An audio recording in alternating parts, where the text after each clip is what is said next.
Was this the best hour of TV this year? I'd say it's a strong contender.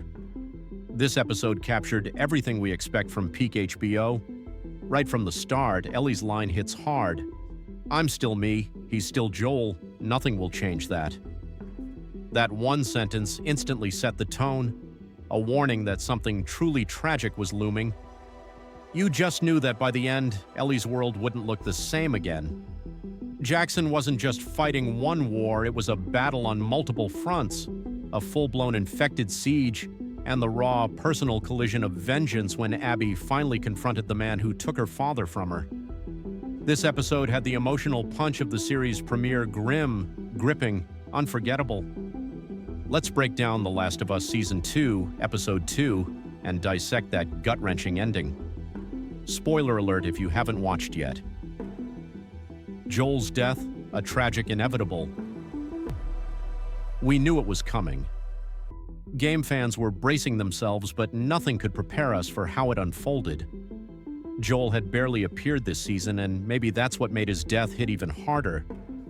His last acts were filled with kindness, defending Ellie, walking her home, fixing her guitar, letting her rest. It's almost poetic that those simple gestures became his farewell. That same selfless love saving her 5 years ago was the spark that ultimately led to his death. It's cruel, it's tragic, and it's incredibly human.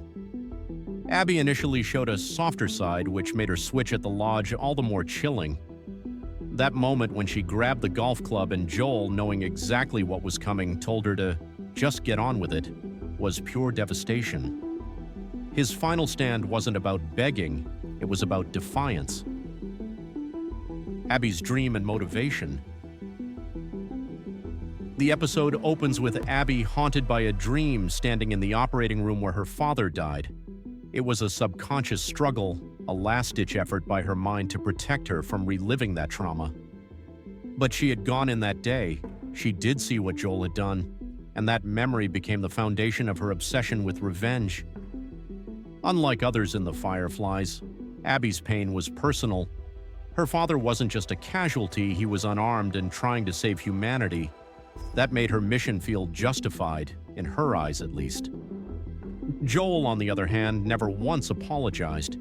Even with Abby face to face, even knowing why she was there, no remorse. Just the cold, honest truth: he saved Ellie, and he'd do it again. The storm in the mountains.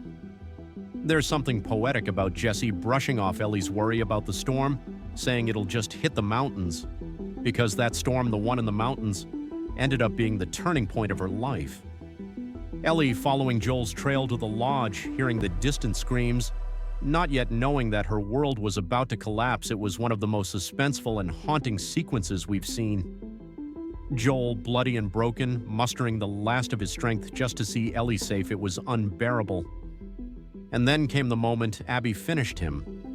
It was slow, it was deliberate, it was torturous.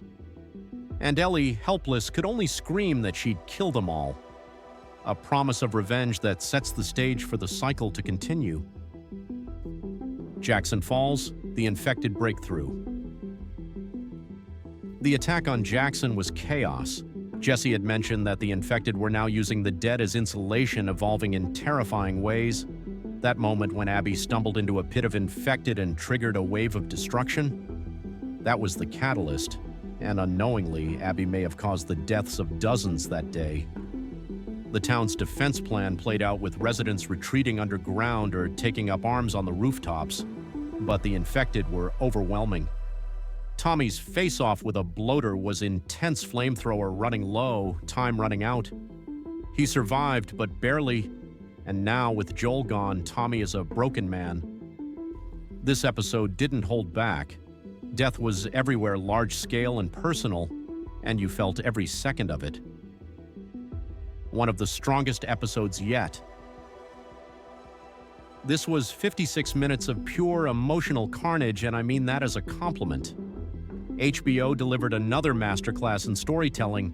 The tension, the misdirection, the emotional gut punches, it had everything. First, we worried about a storm, then Ellie, then Jackson, then Joel. Every twist, every buildup perfectly paced. And when Abby's full motive was revealed, it finally clicked. The weight of her actions, the personal stakes, it added depth and believability. The infected chase scenes had serious World War Z energy. That claustrophobic fear, you felt it. Every shot of Abby running for her life looked like a nightmare come to life. Joel's death, Jackson's fall, Ellie's heartbreak this episode was a brutal reminder that The Last of Us doesn't believe in happy endings, only consequences. I can't wait to see how this plays out. With the infection spreading, Jackson in ruins, and Ellie on a mission for vengeance, things are only going to get darker. Thanks for watching. If you're following every episode breakdown, hit that playlist below and subscribe so you don't miss what's next.